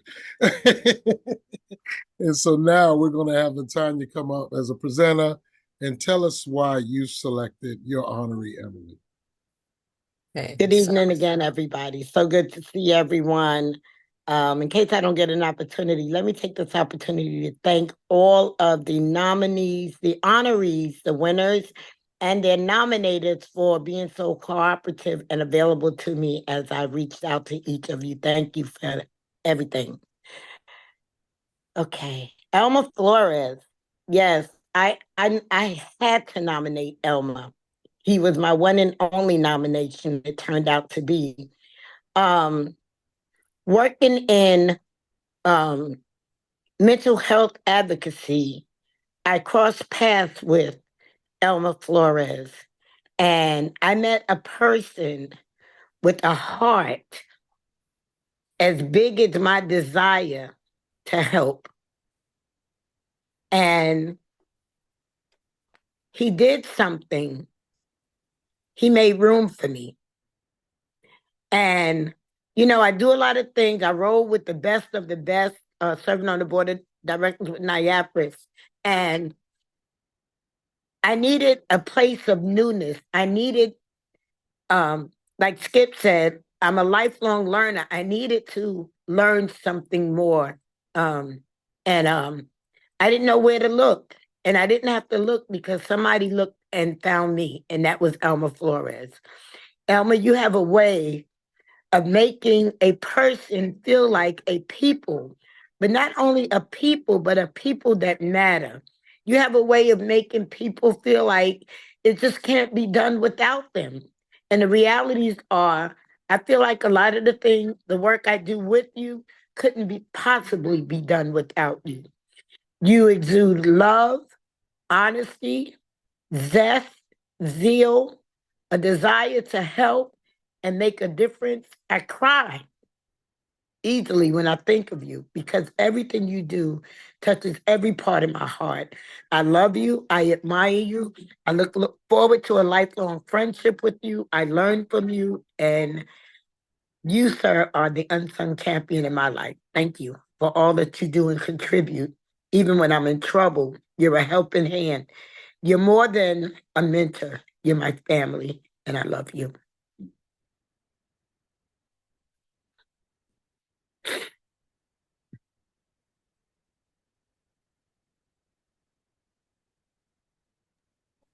Come on, Elma. Yeah, sorry about that. I was holding off on unmuting for a second because I was trying to collect my thoughts. There you go. I do want to say, first and foremost, like Teresa and everyone here, like I really appreciate you all and thank you all for even like thinking of me. Similar to what everyone else was saying, like it is very common not to talk about ourselves and not center ourselves. And one, and that's especially true for people like me that are in this space. Because I may have my own identities that often are marginalized in our communities. I don't share the identity of being over criminalized by incarceration or being put in jail with no opportunity for bail. I don't have a criminal record, but I do all of this work not because I think like, oh, it's great, you know, it's great work, but because there's value in every human being and no one should ever feel excluded in any space, in any fight. And I think it's hard because we live in a really, really effed up system that focuses on dividing us, focuses on excluding us. And it's not that anyone's acting on the behest of another or such thing. It's that we all have our ideas of what's the best way to get there. And no one has the right answer, but the right answer is in community together. And it's in solidarity. And sometimes it just simply means showing up, even if it's not going to be transactional, even if it's not going to benefit you in the short or the long. But just showing up for people because they have value, they have they have the ability to empathize with what you're experiencing, and you be surprised what you can learn from people when you just take a moment and pause and really talk to and listen to them. And so, Teresa, like I appreciate you because you've shown me the intersections of this work with the mental health and the addiction field. And unfortunately, I pride myself in my organizing. I pride myself because in my ability to connect with people and my ability to do the nitty-gritty work. But unfortunately, I've seen the firsthand consequences of pushing people into leadership and pushing people into new roles, into challenging settings, and seeing them either fall off, relapse, or become reincarcerated. And I've seen the loss that comes with that. And it's probably the most devastating aspect of our work because it doesn't get talked about enough. All of our organizations need our people to be on the front lines, but our people on the front lines need us to support them holistically, financially, emotionally, and we can't do all of those things, right? And I think the way we do that is through community solidarity and mutual aid. And in part, that I say all of that because through this work, I've gone through a lot of challenges and have felt a tremendous amount of guilt related to the people that I've seen that I've literally admired become reincarcerated for whatever it is that it was that brought them back in, or they have lost their way because they fell back into drugs or alcohol. And so I don't know why I kind of went in this, but when I was thinking of this award, I kind of felt like it wasn't for me, but it was really because I try to work with as many people as possible and understand that people come from all types of walks of life. Doesn't mean that their voice is any less deserving to be in Albany or to be on the front lines or to be talking to lawmakers or to be a representative or spokesperson or to be the person that does the work on the back end. So I think that, Teresa, I really appreciate you. To all on the Cultural Competency Committee, I appreciate the work that you're doing and the labor that you are doing every single day, including today and tonight to do this. Because at the end of the day, to appreciate someone else, it does take time. It does take social battery. And those things are really, really important for your own self-preservation, but also for the self-preservation of people like myself and others here that may not get that recognition often. So just my utmost appreciation and thanks for everything. Fantastic. Thank you so much. Y'all show your love. Amazing. Amazing. Love you, Elmo. Absolutely amazing. All right. So I want to keep it moving because time is getting crunchy. And so where did you go? There you go. Come on, Tanya. Tell us why you selected Emily as your honoree. Okay, hi, I'm Latanya Shard. Emily Wu Truong is an unsung hero of advocacy because as a Taiwanese American, her being the face of mental health for over 10 years causes issues of stigma within her community. She is very vocal about mental health, psychiatric abuse, being a psychiatric survivor, and holding the system accountable for what it does to marginalized people. Emily shows up for a lot of people, and not a lot of people show up for her. We first met when we were working with the Californians Against Proposition 1 team earlier this year. Her work ethic, empathy, authenticity, and courage inspire me daily. Her friendship has been transformative to me. She allows me to vent and get out all my frustrations without judgment, while gently nudging me to stay positive and release little evil thoughts or negative energies towards people and emotions. I love that we both refuse to have limiting beliefs and believe that we can really accomplish anything in life. Finally, meeting her in person while we were in DC for Hill Days with the National Coalition on Mental Health Recovery made DC my favorite advocacy event this year. And I just want to say, Emily, you make me a better human. Oh, thank you so much for those encouraging words, dear Tanya. It's been a highlight this year to meet you and be on the same team, work together for a cause that where we were close to losing against the governor of California regarding Proposition 1. And even though we lost, we still don't give up. And I think like you should also be getting the award too, because to go against Senator Eggman in person, wow, I was like wowed by you. And so but we had a wonderful time in DC, right? Luke, Tanya, and with the National Coalition for Mental Health Recovery. And because it was Pride Month, I brought in my wings, my butterfly wings, to show my pride for the month. And because sometimes when we're all growing up, our parents tell us not to applaud ourselves, that it's just too, like when you compliment yourself in front of other people, they think you're being so like you're bragging. But one thing that many people don't know is that I did grow up with low self-esteem, because I used to think that my voice did not matter. And that started when I was a child in the home, as the youngest of 3 kids. And my bio says that I was born in Arkansas.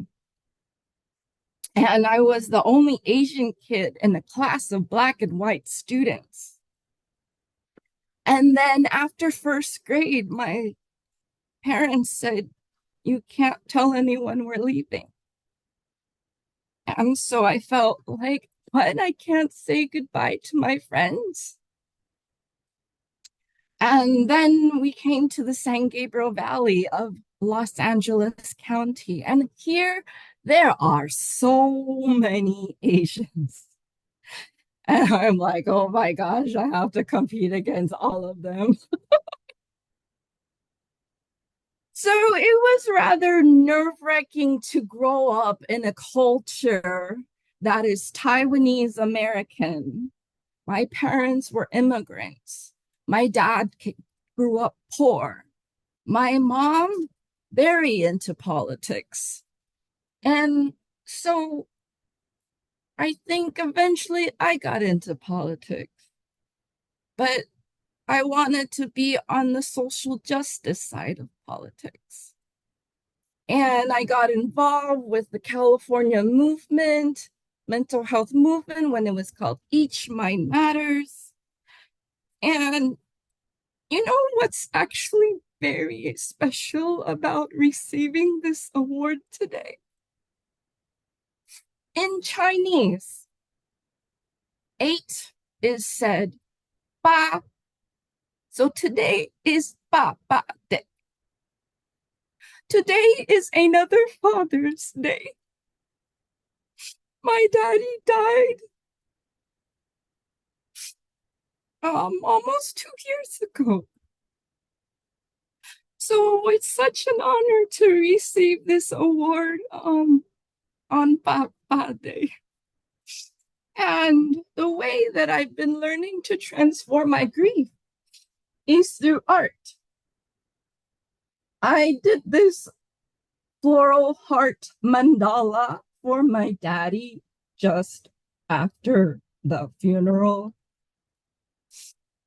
And so I express myself through song, dance, playing the piano, rediscovering my creative talents. And I tell everyone that the sleeping artist woke up after daddy died. And so I'm blessed to receive this award today. There are so many things I would love to talk about. I was actually 5150 1 year ago by 988. And Rob Wypen, an investigative Canadian journalist, he wrote an article about me, about my story, about how I was charged over $3,000 for involuntary hospitalization that I never wanted to experience because who wants to go into involuntary hospitalization when no one listens to you? They're disrespectful of you. The nurses are breaking the Kaiser mental health service standards that are right there on the wall for everyone to see, and they're clearly breaking almost every one of them. Like, what the heck is this? Like, did I fall through the crack, and did God want me to go undercover to see how shitty it is in the system? Excuse my French. and and then get charged for it. And it took 11 months for one of the hospitals to finally clear the bill. And I still need to go get Kaiser to give me back my $2,900. And because they threatened, if you don't pay up, this is going to affect your credit score. What the hell? How does any of this make sense? My life has changed. I've been a mental health advocate for the last 10 years, tokenized by the system as inspiration porn, but not given the chance to fully be part of the tables where they will change the system. And they get so frustrating. I think we need a whistleblower support group. But with help, there is hope, as long as the help is appropriate and people are trained and people are sympathetic and just meeting the person where they are without coercion. So thank you so much for this opportunity, and peace and blessings to all of you. Thank you. Thank you so much, Emily. Y'all show your love. We're going to keep it pushing. Come on, Jayette.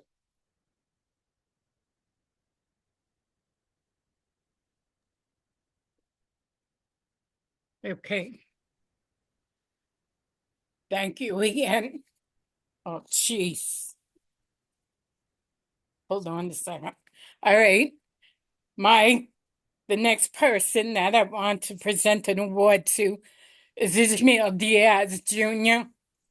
Since I met Ish at a CCA meeting before he became the statewide organizer, the downstate or community organized CCA, and our communities not cages, I knew he was true to the game by the way he spoke and the way he interacted with both those directly impacted and the family members.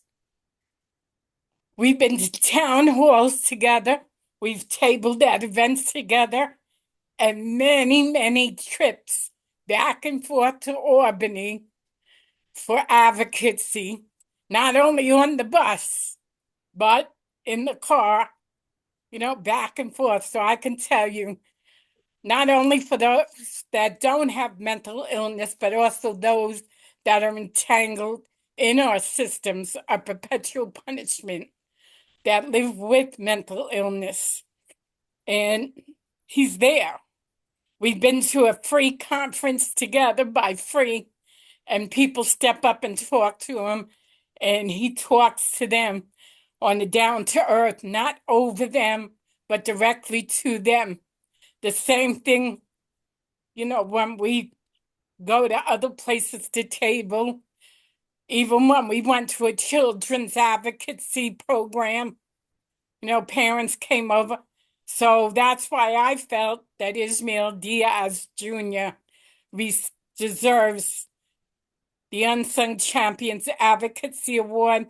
And I gotta say this before I turn it over to him.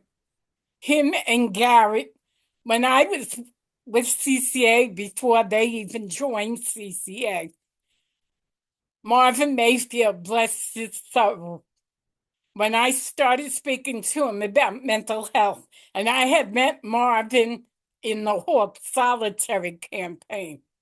And Harvey, who knows me for over 20 years, can tell you I've been doing this work from when it was boot to shoot. So when I met Marvin again, Marvin said, you have to come to CCA. I said, Marvin, I need an organization that's going to work for those that have mental illness, that are entrapped in the prison, the jails, and the forensic system. He said, I'm bringing you to CCA. He said, that'll be your place. He said, it's a working organization. And sure enough, it is. And all. So I really feel that in all, when I did meet Ishmael and I did meet Garrett, and I met Garrett long before CCA, I knew they were perfect for this award. So without further ado, I'm going to turn it over to my cohort and partner in advocacy, Ishmael Diaz Jr. Good evening, everyone. For those of you that don't know me, I'm Ishmael Diaz. I am the Downstate Community Organizer for CCA, and I am probably the newest advocate out of this whole thing that's going on here today. So being nominated is definitely special to me. And everyone who I've met when I came into this advocacy has opened their doors. I learn every day. And if you know me when I speak about myself. So there's no need really to write anything down other than statistics. And CCA actually allows me to use my outside the box thinking to do advocacy. So I take whatever everybody else is doing and then I do it myself, the way I need to do it, and use my people skills to get it done. So I'm like the rookie. I came into this with clean slate as a volunteer. I told my story, and I met Luke, I met Harvey, Teresa, everybody, Josie, Jayette, there's everybody who's on here that knows me. And I've learned a little bit from each person, and then I take it back. And that's how I get better. And I didn't write anything down for this because I didn't know we was going to do all of this. So I'm just letting you know that I'm freestyling right now. And I'm just here to speak for those who can't speak for themselves, and speak for those who are too afraid to speak for themselves. And that's the same way I do it since I started. And now that I work for CCA, we're here pushing forward. And I'm from Brooklyn, born and raised. I live on Long Island. My former business and current businesses are on Long Island. And we're here to come together and change the laws for everyone, so we could bring our families home. And for those of you that don't know, my bus up to Albany always has Brooklyn's empanadas on it. And that's how we do in Suffolk County. So thank you. Thank you for nominating me. I did get my certificate in the mail, and it was definitely a surprise. And I thank you for being nominated, Jayette, Teresa, Josie, everyone. And I look forward to meeting those of you who I haven't met and working with everybody in the upcoming session. Thank you. Good stuff, man. I'm gonna be on that bus. Save me an empanada, man. Hold me down. You got to get there early. Hold me down. I'm gonna drive to Suffolk just to get on the bus first. I'm gonna drive away from home just to get on the bus first. No, come on, Kim. Kim, please come and show your love and share with us why you have selected. Because I think this is amazing the way you brought this to us, Kim. So I'm really looking forward to this. So please, by all means, tell us what you got and introduce us to everyone.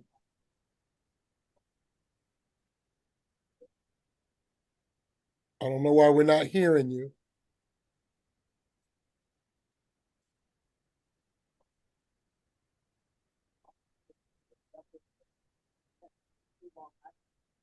I think you need to call IT.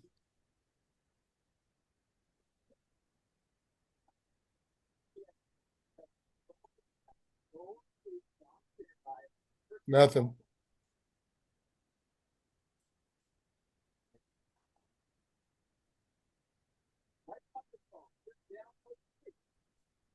And you're not showing on mute, so that's the odd part. Yeah, if you all can, if you see your microphone, go to that right hand like arrow up. There it is. Now you're connecting the audio. Now try. Now take it off of mute.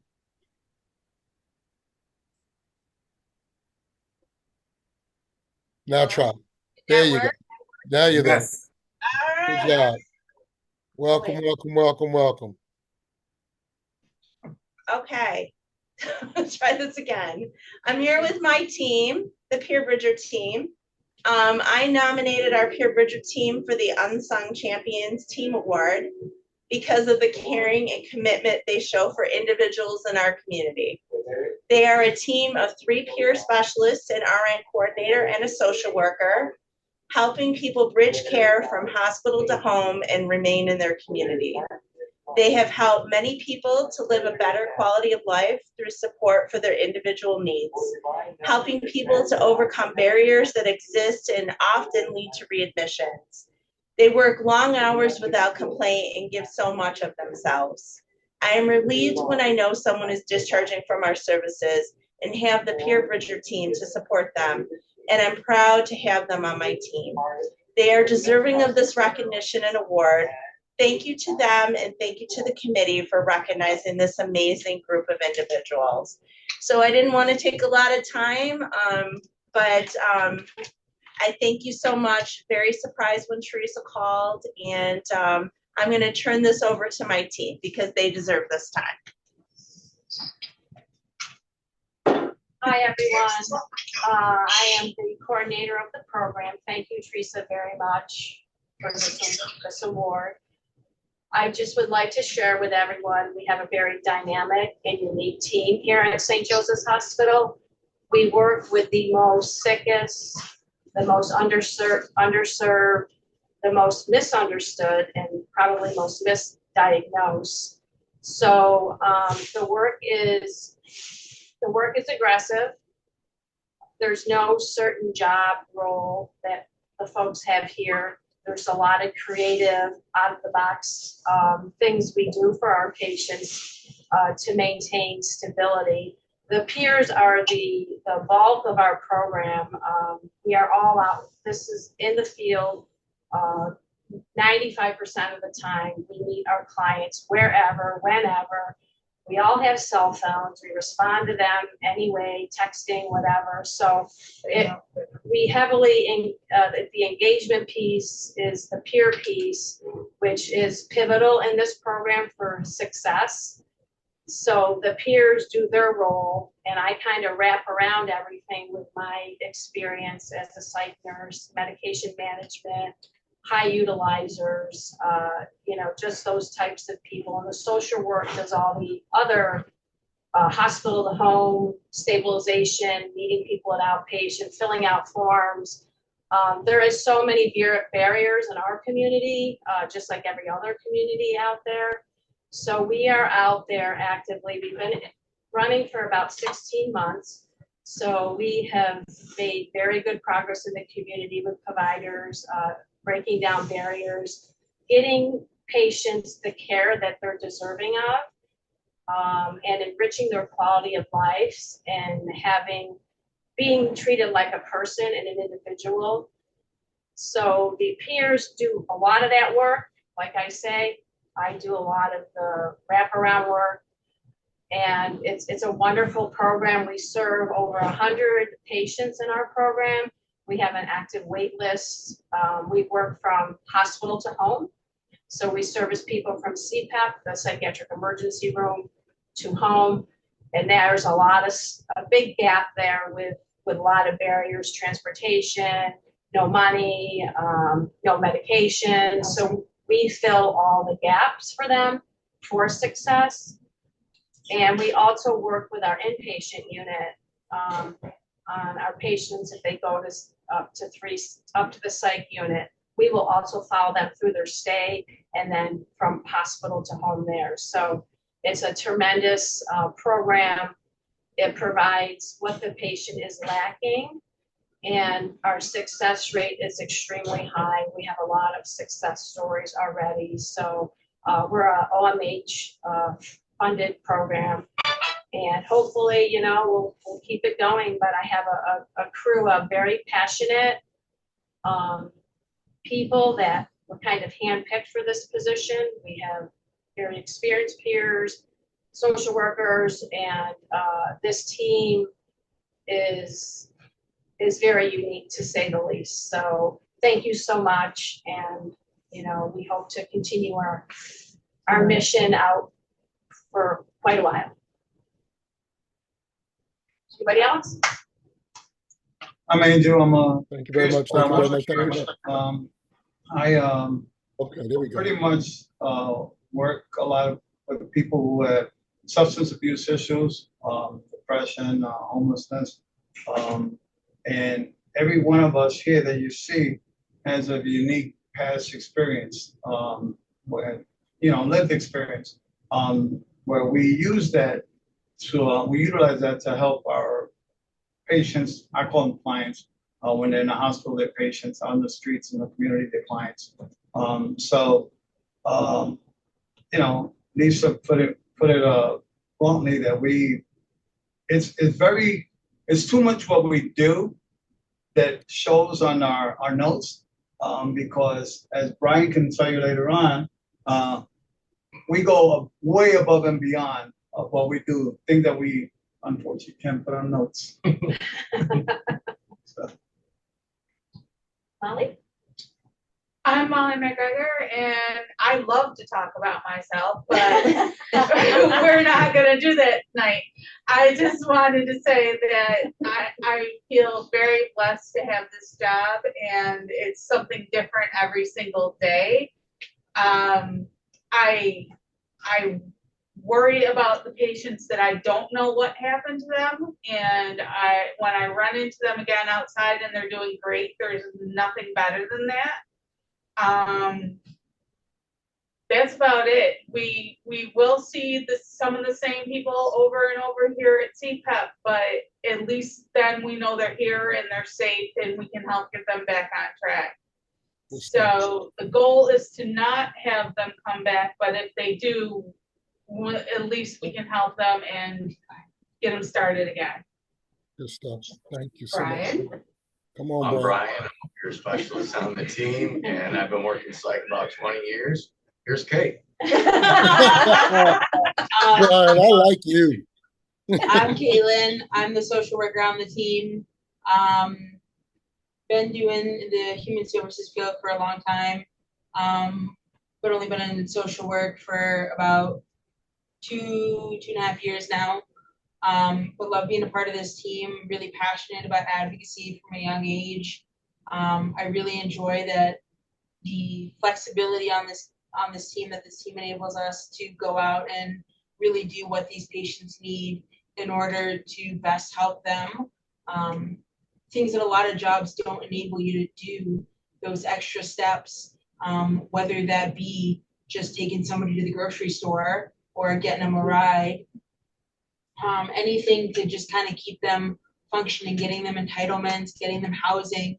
We see so many different situations and we face so many barriers that we in the professional field find frustrating, that we can't imagine what these patients who are trying to do it on their own face. So it's really just, you know, kind of a blessing to be able to help these people. And I wish, you know, we had more people to be able to handle it on a bigger scale. It's tough with only 5 people. So I, you know, yearn for the day when we can have a team of 20 doing this, and it can be across the country, not just in New York State and the CPEPs. But I love being a social worker. It gives me really unique perspective. I love being an advocate for people, for everybody, whether they have mental health issues, substance abuse issues, or just people. Because I think everybody needs an advocate at some point in their lives. So thank you again for this award. Thank you to Kim for nominating us. Thank you to my team for being great supports. and just really appreciate you all. Thank you. Thank you. Thank you. Thank you. Thank you very much, everyone. And thank you, everyone, for attending the awards. I know we are at a point where we need to bring some closing remarks. I'm going to leave that up to our Queen Bee. I'm just going to personally say thank you to all of the presenters. Thank you to the audience, and thank you to all the honorees. You are all unsung champions. And I appreciate everything that you do. And we look forward to seeing you at the next Alliance event. Hope to meet you all in person at the conference. Please get registration in. It's open. Register, register, register. Right? And I will see you guys at the Villa Roma. Come on, Marguerite. Okay, so I'm not going to stay or speak long. Just wanted to say that I'm very grateful to have had the experience of all of the caring and all of the passion, and all of the change that you guys are making and the way in which you're helping the community. So it's just been a pleasure to spend time with you. I would love to be able to offer or to encourage that we not let it end here, so that we have a powerful agenda that we're trying to move as far as advocacy is concerned, and that maybe we can send you an email so that you'll have a way, right in front to keep in touch with us, and perhaps to get our e-news or to be involved in the things that we're doing, because you are the kind of people that we need to have to expand our team, to do our work. So I just want to offer that, and hope because of that, that this won't be the end, that we'll be able to move forward into a great new beginning. And that's it. And also to thank our team, the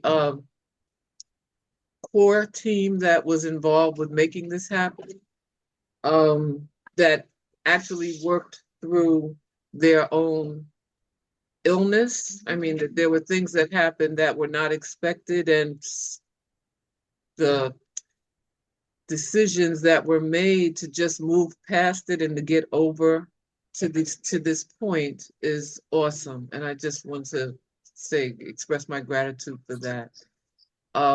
As well as to recognize and thank Harvey for being here. We did not know, and we're glad that he was able to make time available for us. I'm often accused of being duplicitous when I say this is my favorite committee.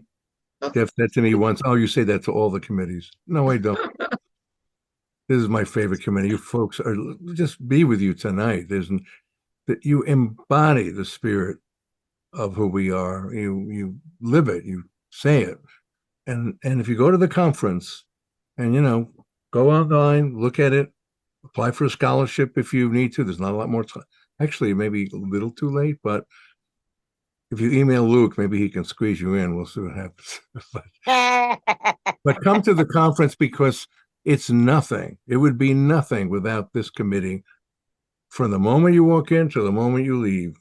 So don't forget that, please. It's love in action, Okay. Teresa, you wanted to say something? I don't know I hope you can see me. I just wanted to say, as past co-chair of this committee, I want to acknowledge not only our CEO, Harvey Rosenthal, who's on tonight and speaks so highly of us, and we are his favorite committee. I also want to acknowledge our co-chairs on tonight, who, without them, we wouldn't have this strategizing, the leadership, and the patience. We're great members, but we have great leadership with our chairs. Thank you, Jeff and Marguerite, so much for everything. Thank you. Thank you. Okay, so without any further ado, I just want to, I'm sorry. Donna, we're going to close. So just wanted to invite you, if you'd like to just I you know, wanted, figure this I out. wanted to, Yeah. I wanted to say also a special thanks to Eileen. We can't forget her. She's in scenes. Absolutely. Yes. And I know we bigged up Josie, but she ain't on the picture. But yeah, her too. I want to Yes. thank everybody for a great night, Marguerite. I want to thank you for allowing me to be the lead in this project. I appreciate it. Taking me out of my comfort zone. I want to thank all you ladies. We love you, Donna. Love you We love guys. you a lot. You're We love welcome, everybody. Donna. Okay, so I guess we can go home. Thank you all. Marguerite. We are home. You kidding me? We've been... Marguerite, I had my hand up for a little bit. Oh, I'm sorry, Jayette, please. That's right. I always get forgotten around this, but no more. Now on, I'm not being quiet. Not after last night. No way. I'm not going to forget What about me. happened But last night? anyway, what I wanted to say, I kept to my time thing. I think I did really good. I could have said more about Garrett and Ishmael, but I kept it short, sweet, and to the point because I wanted to stick within the time constraints. Good job, Jay. Good night, everybody everybody. did a great Thank you, job. Amazing. everyone. Amazing.